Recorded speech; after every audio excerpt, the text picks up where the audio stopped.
Yooyyaa akkam jirtu viidiyoo kanarratti waa'ee infekshinii afuuffee fincaanii yookaan immoo afaan fayyaatiin waa'ee UTI bifa gabaabaa ta'een ilaalla. Akkuma yeroo hunda isiniin jedhu viidiyoo kanarratti wanti isiniin galle yoo jiraate yookaan immoo gaaffii fayyaa wajjin wal qabaatu kamiyyuu yoo qabaattan koomentiirra naa ka'a. YouTube chaanaalii koo kanaaf haaraa yoo taatan immoo subscribe, laayikii fi sheer gochuun maatii ta'a. Nu faana tura.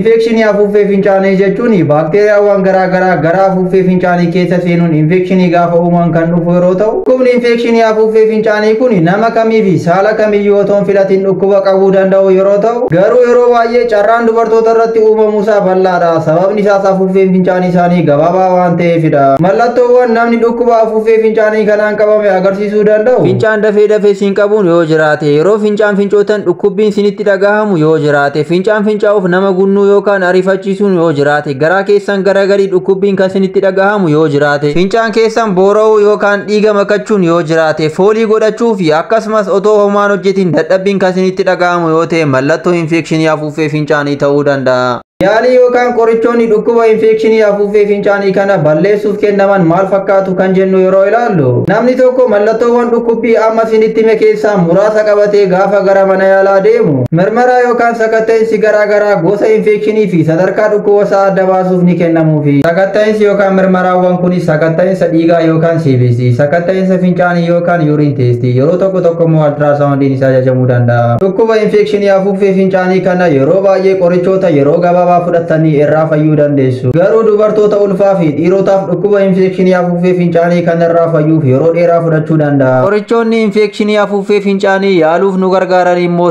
ciprofloxacin, cefalexin, norofloxacin, ceftriaxone fi kan biroos baay'een ni jiru. Dhukkuba infekshinii afuuffee fincaanii kana otoo hin qabamin ofirraa ittisuuf wanti isin gochuu qabdan, tokkoffaa dhangala'aa yookaan bishaan qaama keessaniif gahaa ta'e guyyaa keessatti dhuguu. Akkuma yeroo hunda isiniin jedhu namni baay'een bishaan kan dhugu yeroo dheebotu qofadha. Kun immoo sirrii miti. Yoo xiqqaate guyyaa keessatti bishaan liitira 2 ol dhuguu qabdu. Lammaffaa immoo yeroo baay'ee namoonni fincaan isaanii yeroo isaan qabatu otoo hin fincaa'in turu yookaan immoo ni qabatu. Kun immoo sirrii miti.